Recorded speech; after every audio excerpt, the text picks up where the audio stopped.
கிறிஸ்து மகாராஜாவுக்கு பயம் உண்டாவதாக. இந்த காலையில மறுபடியும் உங்களை காண்பதிலே பெரிய சந்தோஷம், உங்களை பார்ப்பதில் பெரிய மகிழ்ச்சி. கர்த்தரால் அழைக்கப்பட்டு அபிஷேகம் பண்ணப்பட்டு ராஜாதி ராஜாவுடைய திருப்பணியில் பூமி செய்யும்படியாக தேவனால் ஏற்படுத்தப்பட்ட கர்த்தர் ஊழியக்கான இருக்கிற நான் உங்களை வாழ்த்துவதிலே பெரிய மகிழ்ச்சி அடைகிறேன். இயேசுவின் நாமத்தில் நீங்க சுகமா இருப்பீங்க. இயேசுவின் நாமத்தில் நீங்க செழிப்பா இருப்பீங்க. இயேசுவின் நாமத்தில் நீங்க பாதுகாப்பா இருப்பீங்க. இந்த ஒரு வார்த்தைக்கு சற்று அதிகமாக உங்களோடு கூட சொல்லும்படியா வாழ்த்துடைய பெறுகிறேன். இயேசுவின் நாமத்தில் நீங்க தீர்க்காயுசாய் இருப்பீங்க. ஆண்டவர் நல்லவே. தொடர்ந்து இந்த நாள்ல நாம் தேவனுடைய வார்த்தையை கேட்பதாக தேவன் எனக்கு ஹிருதயப்பட்ட என்னுடைய அருமையான மனைவி உங்களுக்கு சாட்சியோடு கூட சில வார்த்தைகளை பகிர்ந்து கொள்வார்கள். என்றால் என்னுடைய ஊழிய பகுதியில கர்த்தருடைய கிருபையினால 21 ஆண்டுகள் என்னோடு கூட இணைந்து எல்லா நிலையிலும் இணைந்து தேவனுடைய பணியை நாங்கள் நிறைவேற்றுகிறோம். தேவனுடைய வார்த்தையை பிரசவிக்கிற பொறுப்பு என் கரத்தில் இருந்தாலும் ஜனங்களை விசாரித்து ஜெபித்து ஆறுதல் படி தைரியப்படுத்துகிற உத்தமமான ஊழியத்தை தேவனுக்கு பிரியமாக செய்து திருச்சபையை தேவனுக்காக நடத்துவதில் உங்களுக்கு மிகுந்த ஆர்வமும் அக்கறையும் பங்கு உண்டு என்று சொல்வதில் பெரிய மகிழ்ச்சி அடைகிறேன். அதனால அவர்கள் இந்த நாளே தேவனுடைய வார்த்தையை பகிர்ந்து கொள்வார்கள், சாட்சியோடு பகிர்ந்து கொள்வார்கள். தொடர்ந்து இந்த நாள் வார்த்தையை நாம் தியானிக்க போறோம். கர்த்தர் பெரிய காரியங்கள் செய்வார். ஜெபத்தோடு இருந்தீர்கள், கர்த்தர் பெரிய காரியங்கள் செய்வார். ஆமென். ஆண்டவராகிய இயேசுவின் நாமம் மகிமைப்படுவதாக. இந்த நாளிலும் உங்கள் மத்தியிலே என்னை சாட்சியாக நிறுத்தின தேவாதி தேவனுக்கு கொடான கொடியாக நன்றி செலுத்துகிறேன். 3 வாரங்களும் தேவன் எனக்கு கொடுத்த நல்ல சுகத்தை பற்றி உங்கள் மத்தியிலே நான் சாட்சியாக பகிர்ந்து கொள்ள தேவன் உதவி செய்தார். இந்த நாளிலே இந்த வேதத்திலிருந்து ஒரு பகுதியை நாம் வாசித்து அந்த நாள் சுகம் பெற்ற 12 வருடமாக பெரும்பாடுள்ள ஸ்திரியை பற்றி நாம் பார்க்க போகிறோம். வேதம் ஒவ்வொருவருக்கும் ஒரு முக்கியமான புஸ்தகம். இந்த வேத புத்தகத்தை நாம் ஒரு நாள் மறக்கவே கூடாது. அந்த அருமையான ஆண்டவரை நாம் அறிந்து கொள்ள வேண்டும் என்றால் நாம் வேதத்தை வாசித்தே ஆக வேண்டும். வேதத்தை வாசிக்கும் பொழுதுதான் அந்த அருமையான மருத்துவரை நாம் அறிந்து கொள்ள முடியும். அவர் எப்படிப்பட்ட அன்புள்ள தேவன் என்பதை நாம் தெரிந்து கொள்ள முடியும். இந்த மத்தேயு, மாற்கு, லூக்கா, யோவான் அது 4 சுவிசேஷங்களாக உள்ளது. அதை வாசிக்கும் பொழுதெல்லாம் தேவன் ஜனங்கள் மீது வைத்திருக்கிற அன்பை நாம் கண்டுகொள்ள முடியும். அவர் ஜனங்களுக்காக எப்படியெல்லாம் பரிதபிக்கிறார், அவர்களுடைய சுகத்துக்காக எவ்வளவு பிரயாசப்படுகிறார் என்பதையெல்லாம் நாம் கண்டு அருமையான தேவனோடு நாம் தொடர்பு கொள்ள முடியும். அவர் ஒரு சிறந்த மருத்துவர் என்பதை நாம் அறிந்து கொள்ளலாம். வேதத்தை வாசிக்கும் பொழுது மட்டும்தான் நாம் அவரை நன்றாக புரிந்து கொள்ள, நம்முடைய பலவீனங்களில், நம்முடைய சுகவீனங்களில் நாம் அவரை நோக்கி கூப்பிட முடியும். அவரோடு தொடர்பு கொண்டு ஜெபிக்க முடியும். நாம் சுகத்தையும் பலத்தையும் பெற்று வாழ முடியும். இந்த நாளிலே இந்த வேத புஸ்தகம் இந்த ஒரு வருஷத்துல படிச்சு முடிச்சுட்டு தூக்கி போடுற புஸ்தகம் அல்ல. அது ஒவ்வொருவருக்கும் தலைமுறைகளுக்கும் கொடுக்கப்பட்ட வாக்குத்தத்தம் உள்ள ஒரு புஸ்தகமாக இருக்கிறது. இந்த வேதாகமத்தை சிறியவர்கள் முதல் பெரியவர்கள் வரையிலும் நாம் இதை தூக்கி வாசிக்க வேண்டிய ஒரு புஸ்தகமாக இருக்கிறது. அது மிகவும் ஒவ்வொருவருடைய வாழ்க்கைக்கும் பிரயோஜனமான ஒரு புஸ்தகமாக, தேவ வார்த்தை அடங்கின புஸ்தகமாக இருக்கிறது. அதை நாம் நம்முடைய ஆயுஷின் காலங்கள் வரையிலும் அதை நாம் வாசிக்க வேண்டும். அந்த அன்புள்ள தேவனோடு நாம் தொடர்பை வைத்துக் கொள்ள வேண்டும். இந்த உலகத்தில் வருகிற பல போராட்டங்களிலிருந்து நாம் நம்மை காத்துக்கொள்ள முடியும். தேவனுடைய சட்டையின் கீழே நாம் இருந்து கொள்ள முடியும்.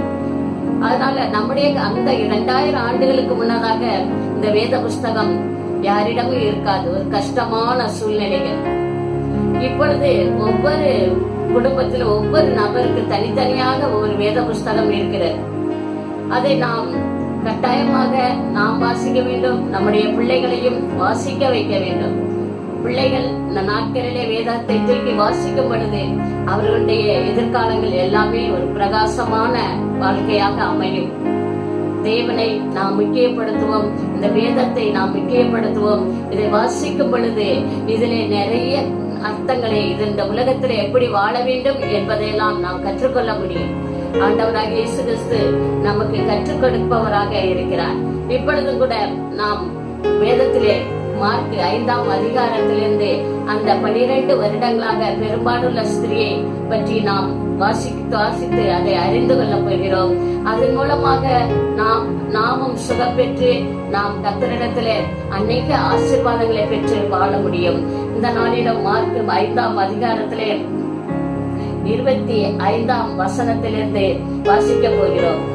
அப்பொழுது 12 வருஷமாய் பெரும்பாலுள்ள ஒரு ஸ்திரீ அநேக வைத்தியர்களால் மிகவும் வருத்தப்பட்டு தனக்கு உண்டானவைகளை எல்லாம் செலவழித்தும் சற்றாகிலும் குணமடையாமல் அதிக வருத்தப்படுகிற பொழுது இயேசுவை குறித்து கேள்விப்பட்டு, நான் அவருடைய வஸ்திரத்தையாகிலும் தொட்டால் சொஸ்தமாவேன் என்று சொல்லி ஜனக்கூட்டத்துக்குள்ளே அவருக்கு பின்னாக வந்து அவருடைய வஸ்திரத்தை தொட்டாள்.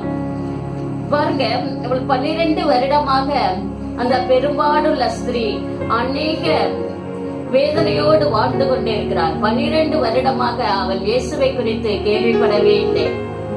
அவள் அநேக வைத்தியர்களால் கைவிடப்பட்டு அப்படின்னு சொல்லி வேதத்திலே போட்டிருக்கிறது. எல்லா ஆஸ்திகளும் எல்லா சொத்துக்களும் அவளுக்கு செலவழிந்து விட்டது. அப்பையும் கூட அவளுக்கு சற்றாகிலும் குணமடையவில்லை என்று வேதம் சொல்லுகிறது. அந்த நிலையில அதிகமாக வருத்தப்பட்டு, இனிமே அவ்வளவுதான், நம்முடைய லைஃப் அவ்வளவுதான், முடிஞ்சு போச்சு அப்படின்னு சொல்லி நினைத்து கொண்டிருக்கிற அந்த நேரத்திலே இயேசுவை குறித்து அவள் கேள்விப்படுகிறார். அப்பொழுதுதான் இந்த எதுவா இருந்தாலும் பரவாயில்லை, இந்த ஜன கூட்டத்துக்குள்ளே நான் போய் இயேசுவின் வஸ்திரத்தை தொடுவேன், எனக்கு சுகமாகும் என்று சொல்லி தீர்மானம் எடுத்தார். அந்த நாட்களிலே இப்படிப்பட்ட மக்களை எல்லாம் ஜனங்களை விட்டு ஒதுக்கி வைத்து விடுவார்கள். இதை தீட்டு என்று சொல்லி அந்த பெண்ணிடம் யாரும் நெருங்கவே மாட்டார்கள். அப்படிப்பட்ட ஒரு காலங்களிலே வாழ்ந்த ஒரு பெண். அவள் இந்த ஜன கூட்டத்திற்குள்ளே, வேதம் சொல்லுகிறது, ஜன கூட்டத்துக்குள்ளே அவருக்கு பின்னாக வந்து, அவ முன்னாடி கூட என்ன செய்ய முடியாது, போக முடியாது. ஜனங்கள் அவளை தள்ளி நில்லு இப்படி எல்லாம் பேசியிருக்கலாம். அவருக்கு பின்னாக வந்து அவருடைய வஸ்திரத்தை தொட்டார். அடுத்தபடியாக வேதம் சொல்லுகிறது, உடனே அவளுடைய உதரத்தின் ஊரல் நின்று போயிற்று. அந்த வேதனை நீங்கி ஆரோக்கியம் அடைந்ததை அவள் தன் சரீரத்தில் உணர்ந்தாள்.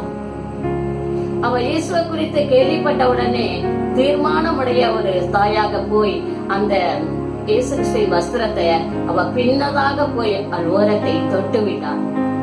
இதையெல்லாம் தேவன் அறிந்து அந்த பகுதி வழியாக கடந்து வந்திருக்கலாம். எல்லாம் முடிஞ்சு போச்சு அப்படின்னு சொல்லி நினைக்கிற வேலையிலே இயேசு கிறிஸ்துவுக்கு தெரியும், இந்த 12 வருடமாக இவள் வேதனைப்பட்டு கொண்டிருக்கிறதை அறிந்த தேவன் எல்லாம் முடிந்தது என்று சொல்லி இருக்கிற கடைசி நேரத்துல இவளுக்கு ஒரு புதிய ஜீவனை கொடுக்கும்படியாக, புதிய சுகத்தை கொடுக்கும்படியாக, புதிய பலனை கொடுக்கும்படியாக அன்புள்ள தேவன் அந்த வழியாக கடந்து வந்தார். அந்த அருமையான தாயாரும் அந்த விசுவாசத்தோடு அந்த தேவனுடைய வஸ்திரத்தை போய் தொட்ட மாத்திரத்திலே அவரிடத்திலிருந்து வல்லமை புறப்பட்டு அவள் சுகமடைந்தாள். அந்த நேரமே அதை அவள் உணர்ந்தாள் அப்படின்னு சொல்லி வேதத்திலே போட்டிருக்கிறது. அந்த நிமிடமே அவள் சுகத்தை பெற்றுக் கொண்டாள். இயேசுவும் இதை அறிந்தவராக, என்னை தொட்டது யார் அப்படின்னு சொல்லி கேட்கிறார். ஏன்னா இந்த ஸ்திரீ வந்து பின்னாக போய் அவர் வஸ்திரத்தை தொட்டார். ஏன்னா எல்லாராலும் தள்ளப்பட்டு ஒதுக்கப்பட்ட அந்த நிலையிலே அவள் பயந்து நடுங்கினவளாக பின்னதாக போய் அவருடைய வஸ்திரத்தை ஓரத்தை தொட்டிருக்கிறார். இதை அறிந்த தேவன் தான் அவளை முன்னதாக கொண்டு வர வேண்டும் என்று சொல்லி அந்த என்னை தொட்டது யார் அப்படின்னு சொல்லி கேட்கிறார். சீசர்கள் கூட சொல்றாங்க, இவ்வளவு கூட்டம் இருக்கிறப்ப நீங்க ஏன் இப்படி கேட்கிறீங்க ஆண்டவரே? இல்ல, என்னிலிருந்து வல்லமை புறப்பட்டது அப்படின்னு, என்னை ஒருவர் தொட்டது உண்டு. அந்த நேரமே அந்த ஸ்திரீ பயந்து முன்னதாக வருகிறார். அவள் ஆரோக்கியம் அடைந்ததை அறிந்த தேவன், நீ போய் சுகமாயிரு அப்படின்னு ஆண்டவர் அவளை சொல்லி அனுப்புகிறார். தேவன் ஒருவர் மட்டுமே இந்த சமுதாயத்துல நம்மளை உயர்த்த முடியும், நம்மளை சுகமாய் காத்துக்கொள்ள முடியும். நம்முடைய வாழ்விலே அற்புதங்கள் செய்ய முடியும். அதனால ஆண்டவரை நாம முற்றிலுமா சார்ந்து கொள்ளும் பொழுது நாம அநேக ஜனங்களுக்கு முன்னதாக நாம் உயர்த்தப்பட முடியும். தேவன் அவ்வளவு பெரியவர், அன்புள்ளவர், அவர் வல்லமையுள்ளவர், சர்வ வல்லமையுள்ள தேவன். வேதம் சொல்லுகிறது, இவ்வகை சீரை பெற்ற ஜனம் பாக்கியம் உடையது என்று சொல்கிறது. அதனால வேதத்தை நாம் ஒவ்வொரு நாளும் முக்கியப்படுத்துவோம். வேதத்தில் இந்த 4 சுவிசேஷங்கள் மிக முக்கியமான ஒன்றாக இருக்கிறது. இதுலதான் இயேசு கிறிஸ்துவினுடைய அன்பையும் அவர் ஜனங்களுக்கு செய்த நன்மைகளையும் நாம் புரிந்து கொள்ள முடியும். அதை அறிந்து கொள்ளும் பொழுது மட்டும்தான் நாமும் நம்முடைய வாழ்க்கையிலே அந்த அன்புள்ள தெய்வத்துடைய எல்லா மகிமையும் எல்லா ஆசீர்வாதங்களையும் நாம் சுதந்திரித்துக் கொள்ள முடியும். உதாரணமாக என்னுடைய அண்ணன் ஒரு முறை கேரளாவில் இருக்கிறாங்க. அவங்களுக்கு திடீர்னு ஒரு நாள் ஹார்ட் அட்டாக் வந்துருச்சு. அப்ப அங்க உள்ள டாக்டர்ஸ் மூலமாக அவங்களுக்கு ட்ரீட்மெண்ட் கொடுக்கப்பட்டது. அவங்க எல்லாரும் சொல்லிட்டாங்க, இது ஆபரேஷன் பண்ணாதான் இதுக்கு சுகம் உண்டு அப்படின்னு சொல்லிட்டாங்க. இல்லைன்னு சொன்னா வேற வழியே இல்லை, 1 லட்சத்துக்கு மேல ஆகும் ட்ரீட்மெண்ட்டுக்கு என்று சொல்லிவிட்டாங்க. அப்பொழுது எங்க அண்ணன் ஒரு வார்த்தை சொல்லியிருக்காங்க, ஒரு வழி இருக்குது. அப்ப டாக்டர்ஸ்ல என்ன வழி அப்படின்னு, ஏசுதான் அதுக்கு வழி அப்படின்னு, என்னை டிஸ்சார்ஜ் பண்ணி அனுப்புங்க அப்படின்னு சொல்லவும் உடனே அவங்கள வீட்டுக்கு அனுப்பி விட்டாங்க. அவங்க நேரா மதுரைக்கு இங்கே வந்தாங்க. வந்து என்னை ட்ரீட்மெண்ட் கூட்டிட்டு போமா அப்படின்னு சொல்லும் போது நான் மதுரையில் உள்ள டாக்டர் சந்திரபோஸ் அவர்களிடம் ஹார்ட் ஸ்பெஷலிஸ்ட் அவங்ககிட்ட நான் கூட்டு போனேன். அப்ப அவர்களிடம் அந்த ஏற்கனவே எடுத்த ட்ரீட்மெண்ட் கூடியதெல்லாம் அவங்களை காட்டும் பொழுது டாக்டர் சொல்லிட்டாங்க, இதுக்கு ஆபரேஷனே வேண்டாம், இன்ஜெக்ஷன் மூலமாகவும் டேப்லெட் மூலமும் சரி பண்ணிடலாம் அப்படின்னு சொன்னாங்க. எங்களுக்கு பெரிய சந்தோஷம், மகிழ்ச்சியை தேவன் கொடுத்தார். சரி சொல்லி ஹாஸ்பிட்டல்ல அட்மிட் பண்ணி இருக்கிற வேலையில எங்க அண்ணன் சொன்னாங்க, குட்டிமா இந்த வேதத்தை எடுத்து இயேசு செய்த அற்புதங்களை எல்லாம் எனக்கு வாசி அப்படின்னு சொன்னாங்க. நான் அநேக அற்புதங்களை தேவன் செய்ததையெல்லாம் வாசித்தேன். அப்பொழுது 1 வார காலத்திற்குள்ளாக அண்ணனுக்கு அருமையான சுகத்தை தேவன் கொடுத்தார். எங்களுக்கு அளவில்லாத மகிழ்ச்சி உண்டானது.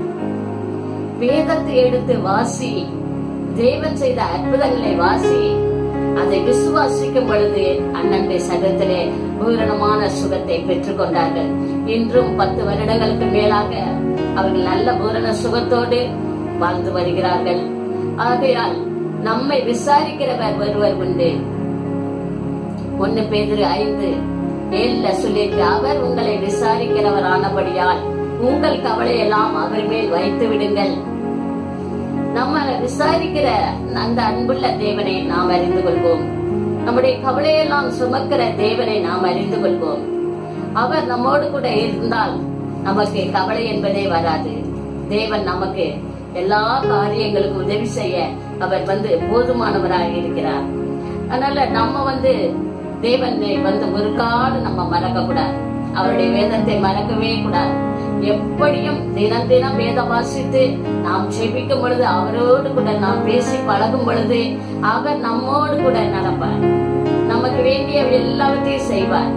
நம்முடைய பலவீனங்கள் சுகவீனங்களை எல்லாவற்றையும் அவர் மாற்றி போட்டு சுகமளித்து நம்மளை நடத்துகிற தேவனாக இருக்கிறார். இந்த நாளிலே அந்த 12 வருடமாக பலவீனமான அந்த சகோதரி எப்படியாவது சுகத்தை பெற்றுக் கொண்டாலோ அதே போல நாமும் நம்முடைய வாழ்க்கையிலே சுகமா இருக்க முடியும். வேதத்தை அனுதினமும் வாசிப்போம். அதன் மூலமாக அநேக காரியங்களை கற்றுக்கொள்வோம். அநேகருக்கு அந்த இயேசுவின் அன்பை நாம் சொல்ல முடியும். அநேகரை தேவன் விசாரித்தது போல நாமும் விசாரிக்க முடியும். அநேகருடைய கவலைகள் கஷ்டங்களிலே நாம் பங்கெடுத்து உதவி செய்கிறவர்களாக மாற முடியும். கர்த்தர் தாமே நம்மை ஆசீர்வதிப்பாராக. இப்பொழுது நாம் ஜெபிக்க போகிறோம். வேதத்திலே அநேக ஜனங்கள் அவரை சுற்றி வரும் பொழுது, உம்மை தொடும்படியாக எங்களுக்கு உத்தரவு கொண்டோம் என்று சொல்லி பலவீனரெல்லாம் வேண்டிக் கொண்டார்களாம். அப்பொழுது உத்தரவான பொழுது அவரை தொட்ட யாவரும் சுஸ்தமானார்கள் என்று வேதம் சொல்லுகிறது. இப்பொழுது நாம் ஜெபிக்க போகிறோம். நாம் ஜெபிக்கும் பொழுது பலவீனமாய் சோர்வாய் இருக்கிற உங்களை யாவரையும் தேவன் சுகப்படுத்த போதுமானவராய் இருக்கிறார். நாம் இயேசுவை தொட போகிறோம். அவரை தொடும் பொழுது நம்முடைய சரீரத்திலே புதிய சுகத்தை அனுபவிக்க போகிறோம். கர்த்தர் தாமே ஆசீர்வதிப்பாராக. நாம் இந்த வேளையிலே ஜெபித்து தேவனுடைய சுகத்தை பெற்றுக் கொள்வோம். ஸ்தோத்திரம் கர்த்தாவே. நன்றியோடு ஸ்தோத்திரிக்கிறோம், துதிக்கிறோம் ராஜாதி ராஜாவே. இந்த வேலையிலும் கூட அப்பா நீர் எங்கள் கரத்தில் கொடுத்த இந்த அருமையான வேத புஸ்தகத்தின் மூலமாக ஆண்டவரே அதில் உம்முடைய அன்பை நீர் வெளிப்படுத்தினீங்களே, உமக்கு நன்றி ஏசப்பா, நன்றி. அந்த 12 வருடமாக வியாதியோடு கஷ்டப்பட்டு ஆண்டவரே தள்ளப்பட்டு ஒதுக்கப்பட்ட நிலையிலே இருந்த அந்த அருமையான ஸ்திரீக்கு நீர் சுகம் கொடுக்கும்படியாக கடந்து வந்தீங்களே, அது போல ஆண்டவரே இந்த நாளிலும் ஆண்டவரே இந்த வார்த்தையை கேட்டுக் கொண்டிருக்கிற அருமையான ஜனங்களுக்கு என் தேவன் பலவீனத்தை சுகவீனத்தை நீக்கி போடும்படியாய் நாங்கள் ஜெபிக்கிறோம் ஐயா. ஆண்டவரே உடைய வஸ்திரத்தை தொட்ட மாத்திரத்திலே உடைய வல்லமை புறப்பட்டதே தகப்பனே. இந்த வேலையிலும் ஆண்டவரே எந்த பலவீனமா இருந்தாலும் சோர்வா இருந்தாலும் இயேசுவின் நாமத்தினாலே என் ஜனங்களை விட்டு விலகி போய் என்று கட்டளையிட்டு ஜெபிக்கிறேன். மத்தேயு 10:1 வாக்கு கொடுத்திருக்கீங்க ராஜாவே, சகல வியாதிகளை நீக்கவும் சகல நோய்களை நீக்கவும் நான் உங்களுக்கு அதிகாரம் கொடுக்கிறேன் என்று வாக்கு கொடுத்திருக்கீங்க ராஜா. உம்முடைய வார்த்தையின்படியே அருமையான மக்களுக்காக ஜெபிக்கிறேன் ஐயா. சோர்ந்து போய் இருக்கிற உள்ளங்கள் எல்லாம் பலனடையட்டும் ஐயா. ஆண்டவரே ராஜாதி ராஜாவே, பலவீனம் சோர்வுகள் எல்லாம் நீங்கி போகும்படியாக நாங்கள் ஜெபிக்கிறோங்க ராஜாவே. அன்பு தேவன் ஆண்டவரே, மக்களுக்கு ஆண்டவரே சுகம் கொடுக்க ஆண்டவரே பலன் கொடுக்க நீங்க போதுமானவர் ஐயா. என் அன்பு தகப்பன் யாவரையும் அறிந்திருக்கீங்க ராஜாவே. நீர் மனதொருக்கமுள்ள தேவன் ஐயா. நீர் அற்புதங்கள் செய்தல்ல ஜெபிக்கிறோம் ஐயா. அருமையான மக்கள் சுகத்தை பெறுவார்களாக. ஆண்டவரே பயம் நீங்குவதாக, போராட்டங்கள் எல்லாம் நீங்குவதாக, சத்துருவின் போராட்டங்கள் விலகி போவதாக இயேசுவின் நாமத்தினாலே. அன்பு தேவன் கிருபை பாராட்டும்படியாய் நாங்கள் ஜெபிக்கிறோம் ஐயா. இந்த நாளில கூட ஆண்டவரே தேசங்களுக்காக நாங்கள் ஜெபிக்கிறோம் ஐயா. கொரோனா வைரஸ் மூலமாக தாக்கப்பட்டு கொண்டிருக்கிற எல்லா தேசங்களில் இருக்கிற மக்களுக்காக நாங்கள் ஜெபிக்கிறோம் ராஜாவே. ஆண்டவரே எல்லா தேசத்தில் இருக்கிற ஜனங்களை எல்லா கொள்ளை கொண்டு போகிற பொல்லாத வியாதியை இயேசுவின் நாமத்தில் இப்பொழுது நீ சுட்டெரித்து போடுகிறேன். இயேசுவின் நாமத்தில் சுகம் அடைவார்களாக. கர்த்தாவே அருமையான மக்களை எந்த வியாதியும் பலவீனம் தாக்காதபடிக்கு தகப்பனே உம்முடைய செட்டைக்குள்ளா கொடுக்கிற ராஜாவே. கர்த்தருடைய நாமம் பலத்த துர்கம், நீதிமான் அதற்குள் ஓடி சுகமாய் இருப்பான் என்று சொல்லி வேதம் சொல்லுகிறதே ராஜாவே. உம்முடைய வார்த்தையின்படியே தகப்பனே இரக்கத்தில் ஐஸ்வர்யம் உள்ள தகப்பனே எல்லா தேசங்களிலும் ஆண்டவரே இந்த அழிவை என் தேவன் தடுத்து நிறுத்தும்படியா ஜெபிக்கிறங்க ராஜாவே. உம்முடைய முகத்தை நோக்கி பார்த்தவர்கள் வெட்கப்பட்டு போவதில்லை என்று சொல்லிக்கீங்க ராஜாவே. இந்த கொரோனா வைரஸ் ஆண்டவரே முற்றிலும் அழிக்கப்பட்டு போகும்படியா ஜெபிக்கிறோம் ஐயா. எல்லா தேசங்களிலும் ஆண்டவரே உலகம் எங்கும் ஆண்டவரே ராஜாவே நடக்கிற இந்த போராட்டம் விலகட்டும் தகப்பனே. இந்த பொல்லாத கிரியைகள் அழிந்து போகும்படியா ஜெபிக்கிறோம் ஐயா. ஜனங்கள் காக்கப்படும்படியாக மன்றாடுகிறோம் ராஜாவே. தகப்பனே ராஜாதி ராஜாவே, சேமத்தை கட்டளையிடுகிற தெய்வமே அற்புதம் செய்க தகப்பனே. தேச தலைவர்கள் என்ன செய்வது என்று அறியாமல் வேதனையோடு இருக்காங்க ராஜா. அவர்கள் எல்லாருக்கும் மன அமைதியை சமாதானத்தை கொடுக்கும்படியாக ஜெபிக்கிறங்க ராஜாவே. தகப்பனே உம்மை நோக்கி பார்க்க பலன் கொடுக்கணுமா ஜெபிக்கிறங்க ராஜா. அன்பு தேவன் சீக்கிரமாக எல்லா தேசங்களிலும் விடுதலை நீர் கட்டளையிட போதுக்காக நன்றி தகப்பனே, நன்றி தகப்பனே. ஆண்டவரே நல்ல ஒரு மாபெரும் வளர்ச்சியும் சமுதாயத்திலே ஒரு மாபெரும் பொருளாதாரம் எல்லாம் உயரவடைய போதுக்கா சூத்திரம் ஒரு சுகவாழ்வு உண்டாக போதுக்காக நன்றி தகப்பனே.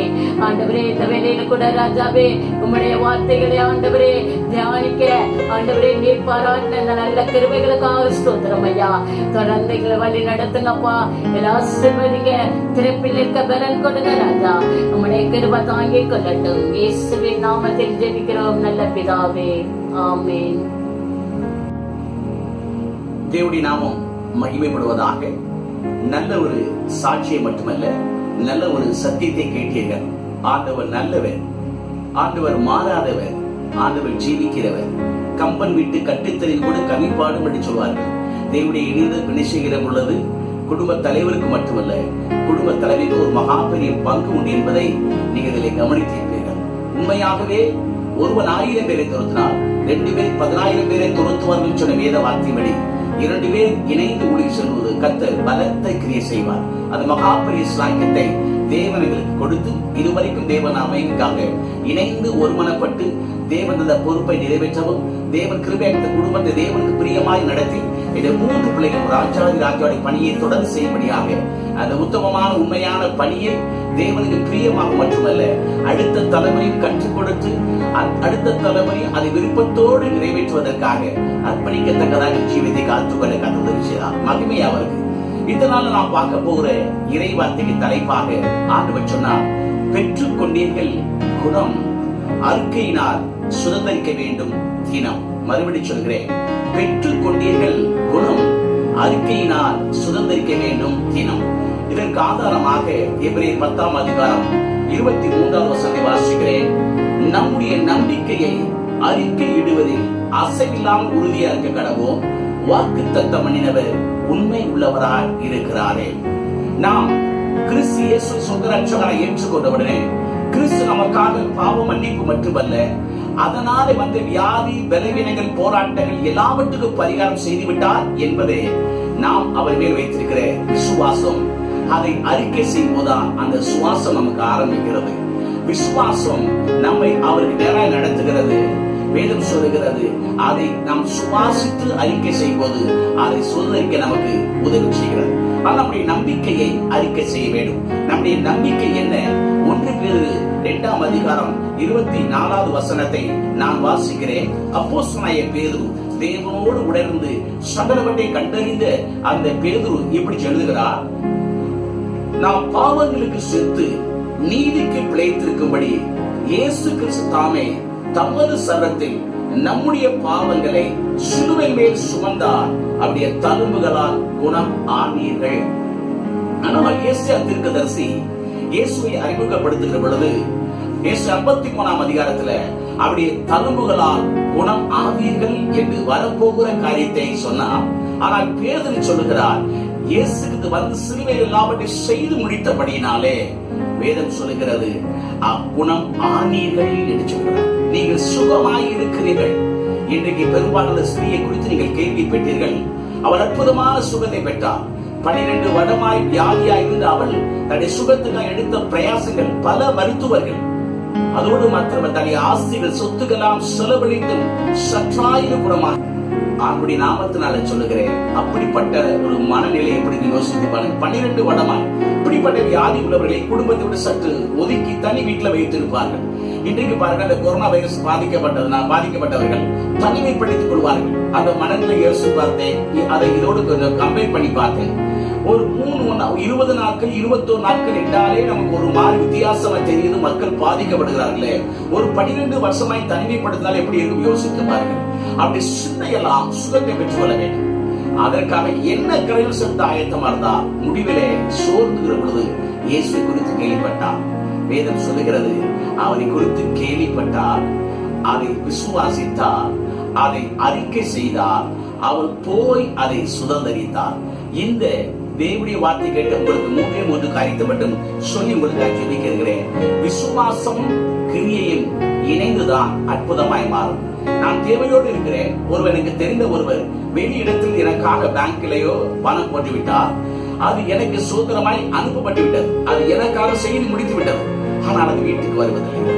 நான் கடந்து சென்று பேங்கோ ஏடிஎம்மோ போய் அங்கே கொடுக்கிற ரூல்ஸ் அண்ட் ரெகுலேஷனை நான் ஃபாலோ பண்ணி அதை எடுக்க பிரயாசப்படுகிற பொழுது அங்கே இருந்து எனக்கு கொடுத்த நன்மை என்னிடத்துல சுதந்திரமாய் வந்து சேர்கிறது. அதே போல 2000 ஆண்டுக்கு முன்பதாக நமக்காக சர்வலகத்தை படைத்த ராஜாதி ராஜா அந்த கொல்கத்தா மேட்டிலே கல்வாரி அந்த சிலுவையிலே நமக்காக செய்து முடித்த பரிகாரத்தை நாம் சுவாசிக்கிறது மட்டுமல்ல, அதை பெற்றுக்கொள்ள சுதந்திரிக்க வேண்டும். இயேசுவை குறித்து கேள்விப்பட்டு அதை விசுவாசிக்கிறேன் நம்புகிற வீட்டில் இருக்கவில்லை. வேதம் அவரை குறித்து சொல்லுகிற வார்த்தையை நாம் பார்க்கலாம். மார்க் எழுதின சுவிசேஷத்துல 5ஆம் அதிகாரத்தில் இன்றைக்கு சாட்சியோடு கூட அருமையான பாஸ்டர்மா பகிர்ந்து கொண்டார்கள். அவர் செய்ததை நான் வாசிக்கிறேன் பாருங்கள். இயேசுவை குறித்து கேள்விப்பட்டு தான் அவருடைய வஸ்திரங்களையாலும் தொட்டால் சுத்தமாவேன் என்று சொன்னார். கேள்விப்பட்டார் ஒன்று, அவர் சிலுவையிலே இயேசு கிறிஸ்து செய்து முடித்திருக்கிறதை ஆண்டவருடைய நாமத்தினாலே நீங்களும் நானும் கேள்விப்பட வேண்டும். அவர் அன்னைக்கு கேள்விப்பட்டதென்ன?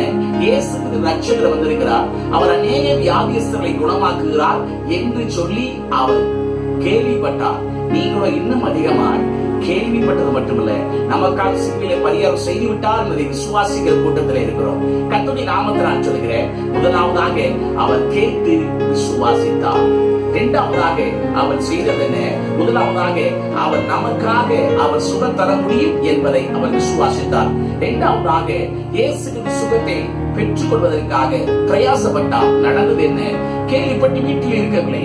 வேதம் சொல்கிறது, உடனே அவர் சொந்தமாக நம்பிக்கையோடு கூட அவரை தேடி போனார். அப்படிப்பட்ட வியாதி உடவர்கள் மற்றவர்களை பார்க்க முடியாது. மற்றவர்கள் பார்த்தாலும் தூக்கி என்று ஒதுக்கி கொள்வார்கள். ஆனால் சந்த கொடுத்து பின்னாடி போய் அவள் வஸ்திரத்தை தொட்டார். இரண்டாவதாக அவள் சுகத்தை சுதந்திரிக்க வேண்டும் என்று பிரயாசப்பட்டார்.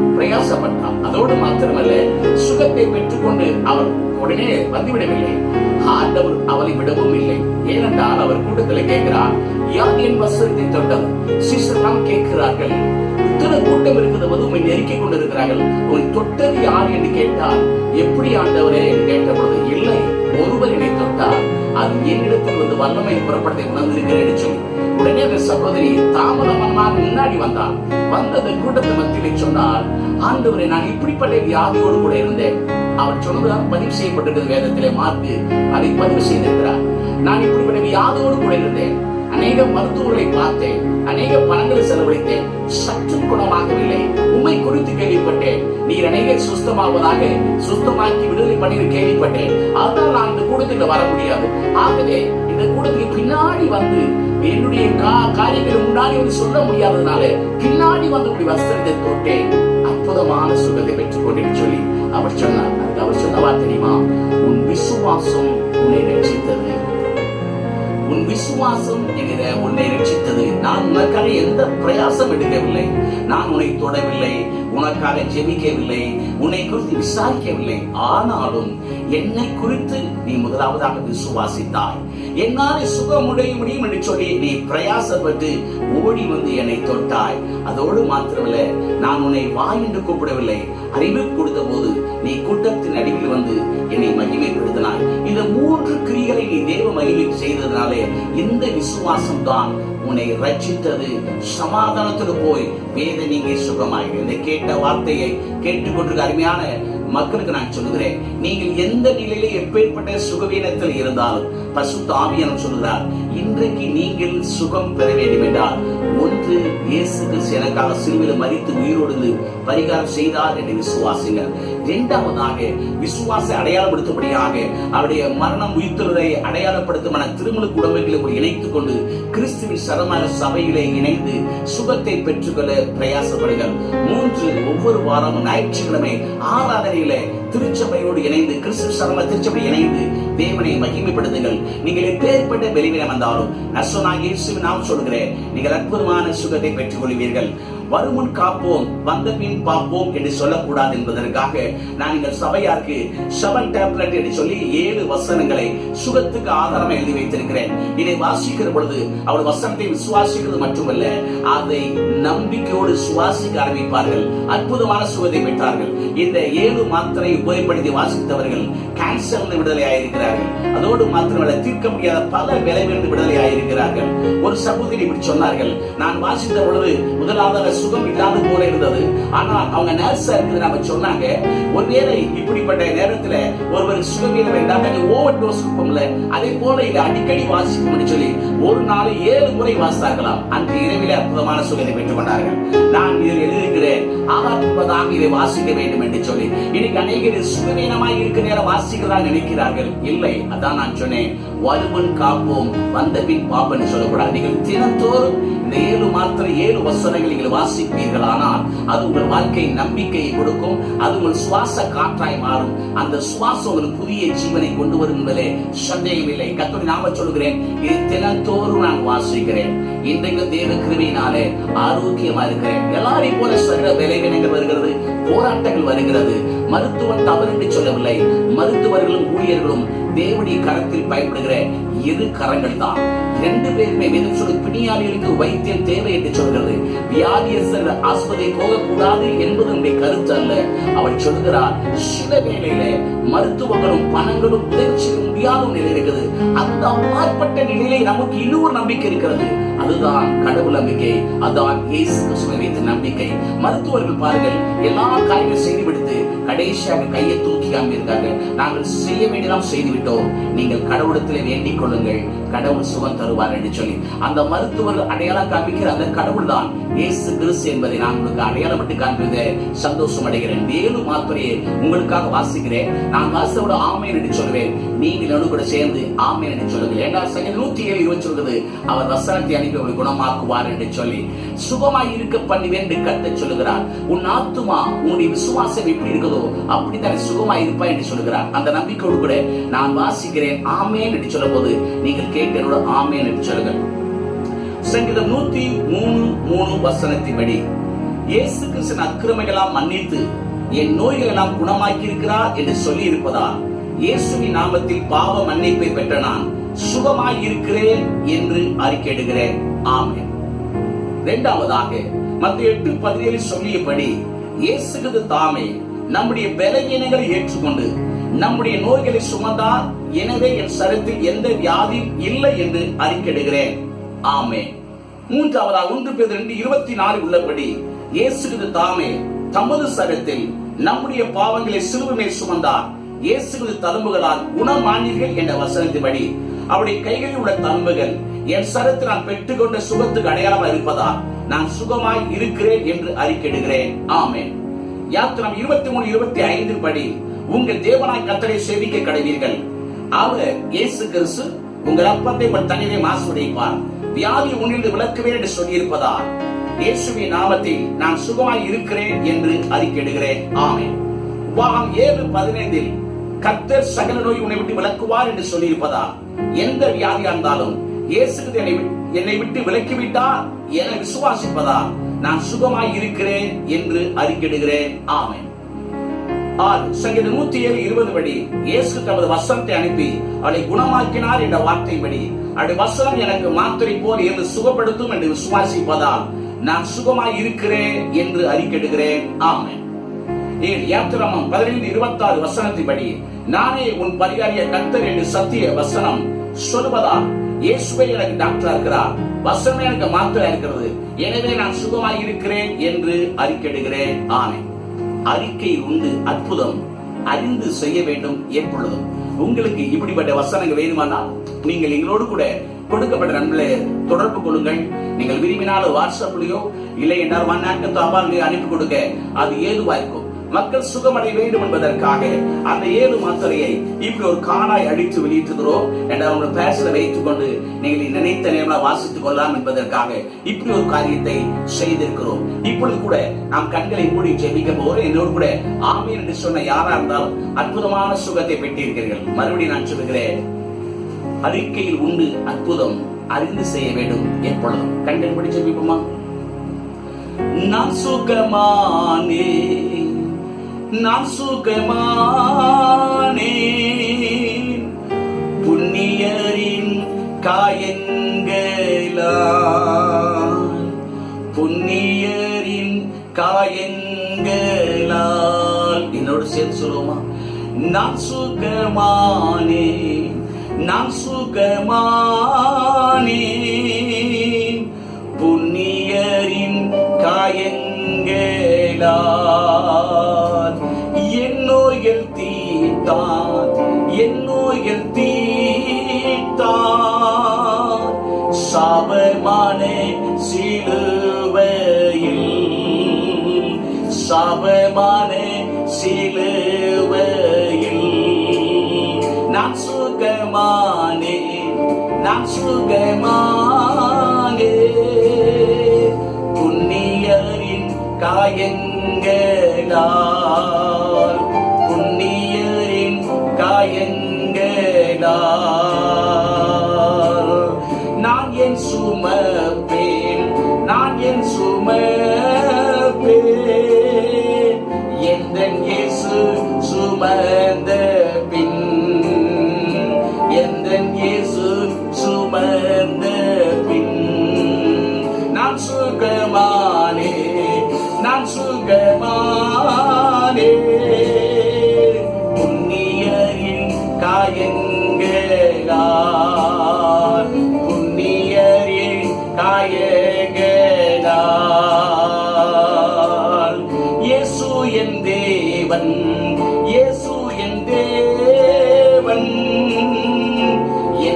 நல்ல பரிகாரி, எந்த நல்ல பரிகாரி.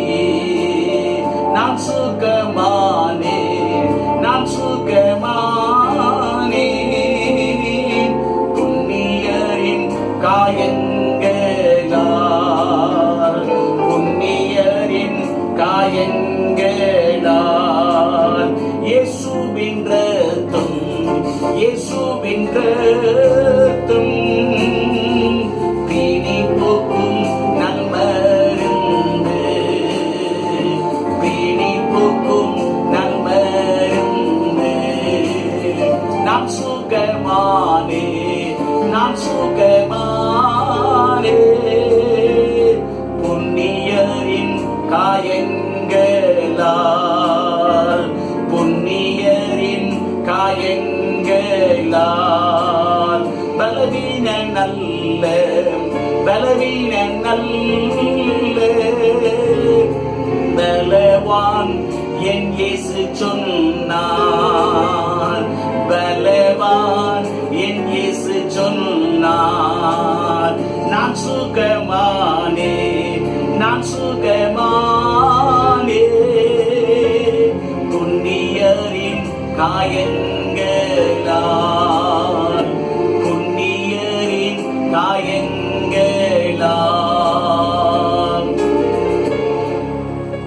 அந்த தகப்பனிடத்துல இயேசு சொன்னார், சுகவீனமாய் இருக்கிற தன் பிள்ளைக்கு சீசர்களால் சுகமாக்க முடியவில்லை, நீ ஏதாவது மனதிறங்கி எனக்கு செய்யும் என்று சொன்ன போது அவர் சொன்ன வார்த்தை, நீ விசுவாசிக்க கூடுமானால் ஆகும். உன்னிடத்தில்தான் அந்த தீர்ப்பு இருக்கிறது, தீர்மானம் இருக்கிறது. நான் சிலுவையிலே செய்து முடித்து விட்டேன் என்று கர்த்தர் உங்களுக்கு சொல்லுகிறார். சுகமளிக்கிற தேவன் பூமிக்கு வந்திருக்கிறார். சுகமாக்கும்படியாகத்தான் சீசர்கள் ஏற்படுத்தியிருக்கிறார். ஆண்டவர் பிதாவாக தேவன் தனக்கு கொடுத்த அதே அதிகாரத்தை தான் தம்முடைய ஊழியக்காரர் கொடுத்திருக்கிறார். வல்லமையுள்ள ஊழியர், வல்லமை இல்லாத ஊழியர் என்று அல்ல. இந்த உலகத்திற்கு எந்த ஊழியக்காரரும் ஃபயர்மேன் கிடையாது, வயர்மேன். ஃபயர்மேன் கிடையாது, வயர்மேன். எந்த மனிதனும் வல்லமை கிடையாது. தேவனையும் தேவ உள்ள மக்களையும் இணைக்கிற வயர்மேன், இணைப்பாளர்கள் தான் அவர்கள். யாரெல்லாம் இணைத்துக் கொள்கிறார்களோ அந்த விசுவாச அந்த கம்பியானது தேவனிடத்திலிருந்த வல்லமையை கொண்டு வந்து தேவையுள்ள மக்களுடைய இயலாமையை நீக்குகிறது என்பதை மறந்து போகக்கூடாது. ஆனாலே ஏதோ ஒரு சிறப்பான ஊழியர் என்று சொல்லி ஆங்காங்கே ஓடுகிற கூட்டத்துக்காக பரிதாபப்படுவேன். மறுபடி வேதனையோடு சொல்லுகிறேன், தேவ நியமிக்கப்பட்ட எந்த ஊழியக்காரர்களும் ஃபயர்மேன் கிடையாது, வயர்மேன். வயர்மேன்.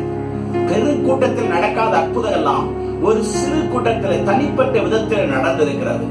தனக்கே தெரியாது. இயேசுவின் நாமத்தில் நீ எழுந்து நட என்று சொல்லி அந்த பேதுரு என்ற வயர்மேன் தேவனையும் அந்த மனிதனை இணைத்த பொழுது அற்புதமான சுகத்தை பெற்றுக் கொண்டார். நீங்கள் தேவனோடு இணையுங்கள். ஊழியக்கார் ஃபயர்மேன் கிடையாது, வயர்மேன் தான். அந்த உலகத்தில் வந்து ஆண்டவராக இயேசு சொன்னார், நீ விசுவாசிக்க கூடுமானால் ஆகும். அதோடு முடிக்கவில்லை, நமக்கும் சேர்த்து எழுதியிருக்கிறார், விசுவாசிக்கிறவனுக்கு. இன்னைக்கு கடவுள் வார்த்தை கேட்டேன், விசுவாசிக்கிற உங்களுக்கும் எனக்கும் அதே பதில்தான். விசுவாசிக்கிறவனுக்கு எல்லாம் கூடும். இந்த உலகத்துல 2 பேர் தேவனிடத்தில் நன்மை பெற்றுக் கொள்ள முடியும். ஒன்று, அவர் சொல்லுகிறார், காரியத்தை சாதிப்பதற்காக தேவனால் கூடும், அவர் சர்வ வல்லமுள்ளவர். 2வதாக, விசுவாசிக்கிறவனுக்கு எல்லாம் கூடும். 2 பேருக்கு ஒப்பானவர் இல்லை என்று வேதம் சொல்லுகிறது. கர்த்தாவே உமக்கு ஒப்பானவர் இல்லை என்று சொல்லுகிறது. அதே வேதம் சொல்லுகிறது, கர்த்தரை விசுவாசிக்கிற மக்களே உங்களுக்கு ஒப்பானவர் ஒருவரும் இல்லை என்று வேதம் சொல்லுகிறது. 2 பேரால் கூடாத காரியம் இல்லை என்று சொல்லுது. ஒன்று, தேவனால் கூடாத காரியம் ஒன்றுமில்லை என்று சொல்கிறது. 2வதாக, உங்களால் கூடாத, தேவனை விசுவாசி உங்களால் கூடாத காரியம் ஒன்றும் பெறாது என்று சொல்லுகிறது. அப்படி மகா பெரிய நம்பிக்கையிலே கர்த்தர் இணைத்திருக்கிறார். கண்களை மூடி ஆண்டு நோக்கி பார்ப்போம். தினமும் அறிக்கை செய்யுங்கள். இந்த 7 மாத்திரை வசனங்களை எழுதின நோக்கம் என்ன தெரியுமா? முதலாவதாக, என்னுடைய மனைவி சுகவீனமா இருக்கும் போது அதை எழுதினேன். அது என் மனைவிக்கு பிரோஜனம் வந்தது, எங்கள் குடும்பத்துக்கு பிரோஜனம் வந்தது, சபைக்கு பிரோஜனம் வந்தது, இன்னைக்கு சர்வ உலகத்துக்கு அனுப்பப்பட்டிருக்கிறது. அதை ஆங்கிலத்திலே, ஹிந்தியிலே, தமிழிலே மொழியாக்கம் செய்து அநேகர் வாசித்து விடுதலை ஆகிறார்கள். கர்த்தருடைய நாமத்தினால் ஒரு வார்த்தை சொல்லுகிறேன், நீங்கள் விசுவாசத்தோடு சொல்லுங்கள், இயேசு எனக்காக சிலுவையில் மரித்து உயிரோடு கூட எழுந்திருக்கிறார். நான் சுகமாய் இருக்கிறேன் சொல்லுங்கள். இந்த வேளையிலே உங்கள் சரத்தில் எந்த பலவீனம் இருந்தாலும் நீங்கள் சொல்லுங்கள். உங்கள் வேதனைகள் சுவீனமாய் இருப்பதை உறுதிப்படுத்துகிறது. இந்த வசனங்கள் நீங்கள் சுகமாய் இருப்பதை உறுதிப்படுத்துகிறது. நீங்கள் எடுக்கிற தீர்மானம் தான் அந்த பழத்தை குறித்து ஆண்டவர் சொன்னார், இந்த பழத்தை சாப்பிட்டா நீ சாவாய், நீ சாப்பிடவில்லை என்றால் நீ தேவ சாயலாய் என்றடிக்கு பிழைத்திருப்பாய் என்று சொல்லி அவன் தீர்மானம் மரணத்துக்கு எதுவாயிருந்தது. வேதம் சொல்லுகிறது, நீதிபதி 18ஆம் அதிகாரத்தில் மரணமும் ஜீவனும் நாவின் அதிகாரத்தில் கீழ் இருக்கிறது. மனுஷன் எதை விரும்புகிறானோ அதை அறிக்கை செய்யட்டும், எதை அறிக்கை செய்கிறானோ அதை பெறட்டும் என்று சொல்கிறார். நீங்கள் எதை அறிக்கை செய்கிறீர்களோ அதை பெறுவீர்கள். சுகத்தை அறிக்கை செய்யுங்கள். தலைவலி உங்களை தலைவலி என்று சொல்லும், நீங்கள் சொல்லுங்கள், இயேசுவின் நாமத்தினாலே என் தலைவலிக்கு எல்லா பலவீனங்களும் இயேசு பரிகாரம் செய்துவிட்டால் சொல்லுங்கள். நீங்கள் பலவீனங்களை காண்பித்து அடையாளம் காண்பித்து நீங்கள் உங்களை ஒதுக்கிக் கொள்ளவும் ஓரங்கட்டவும் நீங்கள் உங்களை படிக்க வைத்துக் கொள்ள பிரயாசப்படாதீர்கள். ஆண்டவர் சொன்னார், படுக்கை விட்டு எழுந்து நான் உங்களை சுகமாக்கி இருக்கேன்னு சொன்னார். 40 வருடமாய் சப்பானை பார்த்து இயேசுவின் நாமத்தை எழுந்து நட. அவர் வந்த நோக்கம் முடக்கப்பட்டதெல்லாம் முடிவெட்டுவதற்காக. அவர் வந்த நோக்கம் வியாதி படிக்கலாம் மாற்றி போட.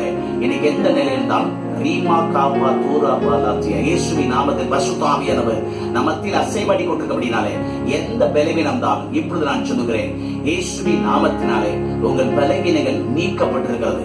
விசுவாசத்தோடு சோதனைகள். இனி உங்களுக்கு தலைவலி இல்லை என்று இயேசுவின் நாமத்தில் பிரகடனப்படுத்துகிறேன். இன்னைக்கு ஸ்டமக் பெயின் இல்லை என்று நான் இயேசுவின் நாமத்தில் பிரகடனப்படுத்துகிறேன். இயேசுவின் நாமத்தில் எப்பேற்பட்ட வியாதியா இருந்தாலும் நீங்கி விட்டது நான் பிரகடனப்படுத்துகிறேன். யாரெல்லாம் விசுவாசிக்கிறார்களோ அவர்கள் சுதந்தரிப்பார்கள். நீங்கள் சொல்லுங்கள், இயேசுவின் நாமத்தில் தலைவலி நீங்கி விட்டது என்று சொல்லுங்கள். இயேசுவின் நாமத்தில் ஸ்டமக் பெயின் நீங்கி விட்டது சொல்லுங்கள். இயேசுவின் நாமத்தில் கால்வலி மூட்டு வலி நீங்கி விட்டது சொல்லுங்கள். இயேசுவின் நாமத்தில் என் பிள்ளை ஆரோக்கியமா இருக்கிறது சொல்லுங்கள். இயேசுவின் நாமத்தில் வயதான பெற்றோர் சும்மா இருக்கிற அறிக்கை செய்யுங்கள். இயேசுவின் நாமத்தினால தேவனுடைய நாமத்தினால சுகத்தை சுதந்தரியுங்கள். பலவீனங்களை நீங்கி சுகமாய் இருப்பீர்கள். ஆண்டவர் நல்லவர். நான் உங்களுக்காக ஜெபிக்கிறேன். நல்ல பிதாவே, நீர் எனக்கு கொடுத்த நல்ல நேரத்தை பயன்படுத்திக் கொண்டு நல்லதொரு சாட்சியோடு ஒரு தேவனுடைய வார்த்தையை பகிர்ந்து கொடுக்க உதவி செய்யும். அந்த நாள் அதை பெரும்பாலும் சிரிக்கு செய்தது மட்டுமல்ல, அருமையான என்னுடைய மனைவியுடைய அண்ணன் மூன் தாமஸ் கேரளாவில் இருக்கிற அவரும் தைரியமாய் சொன்னார். டாக்டர்லாம் சொன்ன போது எனக்கு ஒரு வழி உண்டு, இயேசு சுகம் தருவார் என்று சொல்லி அவர் மதுரை நோக்கி வந்த போது அவரோடு கூட இணைந்து நாங்கள் விசுவாசத்தோடு சேர்ந்து ஜெபித்து செயல்பட்டோம். ஆபரேஷனே இல்லாமல் அற்புதமான சுகத்தை கொடுத்து இன்னும் தீர்க்காய்ச்சி பலத்தோடு ஆரோக்கியத்தோடு வைத்திருக்கிறாரே. அதை போல இந்த வார்த்தை கேட்கிற யாரா இருந்தாலும் விசுவாசத்தோடு சொன்ன அந்த வார்த்தைப்படி இவங்க எந்த பலவீனத்தினாலும் ஒருவேளை 12 வருடம் அல்ல 38 வருடம் யாரா கூட பரவாயில்லை, இன்றைக்கு அவர் விசுவாசிக்கட்டும், அதையே சுவாசிக்கட்டும். அந்த நரம்புகள் எலும்புகள் எல்லாம் சொல்லட்டும், இயேசு சுகமாக்குறவர் சொல்லி இதை செய்துவிட்டு அதுக்காக சொல்றோம். இயேசுவின் நாமத்தில் அந்த அதிகாரத்தினால மத்தேயு 10 அதிகாரத்தினால இயேசுவின் நாமத்தில் இதை கேட்டுக் கொடுக்க யாராலும் அந்த பலவீனம் இப்போது நீங்கி போவதாக. அது என்ன பலவீனம் இருந்தாலும் நீ சிலுவையிலே நியாயம் தீர்த்து விட்டீர். தழும்புகளால் குணமாகட்டும். கன மகிமை எல்லாம் உமக்கே உரியது. மகிழ்ச்சி மட்டும் எங்களுக்குரியது. இந்த நாளை உலகம் முழுவதும் தாய்க்கொண்ட கொரோனா வைரஸ் இருந்து மக்கள் ஒரு பரிபூர்ணமான விடுதலை பெற்றுக் கொள்ள இயேசுவின் நல்ல நாமத்தை நோக்கி ஓடி வரட்டும். அதை விசுவாசிக்கட்டும், அதை சுதந்திரிக்கட்டும். இயேசுவின் நாமத்தினாலே கொரோனா வைரஸ் என்ற அந்த திருடனை, அந்த பொல்லாத பிசாசின் ஆவியை இந்த உலகத்தை விட்டு கடந்து போ என்று கட்டெடுக்கிறோம். இந்த ஒருமித்த போர்ல தலைவர் எடுக்கிற முயற்சிகள், மருத்துவ எடுக்கிற முயற்சிகள், இன்னுமாய் கூட தன்னார்வ தொகை எடுக்கிற முயற்சிகள், காவலர் எடுக்கிற முயற்சிகள், இன்னுமாய் கூட தலைவர் எடுக்கிற முயற்சிகள், முதலமைச்சர் எடுக்கிற பிரயாசங்கள், இன்னுமாய் கூட கிறிஸ்திய நாமத்தில் மகிமையாக செய்யற அந்த தேவன் ராஜாதி ஊழியர்கள் இரவுகள் பாராமல் உபவாசம் ஜெபிக்கிற ஜபங்கள், தனிப்பட்ட விசுவாசம் எடுக்கிற ஜபங்கள், ஆங்காங்கே மக்களுடைய முழு ஒத்துழைப்பு எல்லாம் ஒட்டுமொத்தமாய் இருந்து இந்த கொரோனா என்ற தீய அந்த ஆவியை தேசங்களை விட்டே விரட்டி ஒரு ஆரோக்கியமான நாளை முழு உலகம் சுதந்திரிக்கட்டும் என்று சொல்லி நாங்கள் சொல்லுகிறோம். இப்படி செய்து விட்டதுக்காக சோதரம் உங்க நாம மகிமைக்காக எங்களை தாழ்த்தி படைக்கிறோம். இயேசுவின் நாமத்தில் ஜெபிக்கிற பிதாவே, கர்த்தர் அதிகமாக ஆசீர்வதிப்பாராக. இயேசுவின் நாமத்தில் நீ சுகமாயிருங்கள். இயேசு நாமத்தில் தீர்க்காயுசாயிருங்கள். ஆமென்.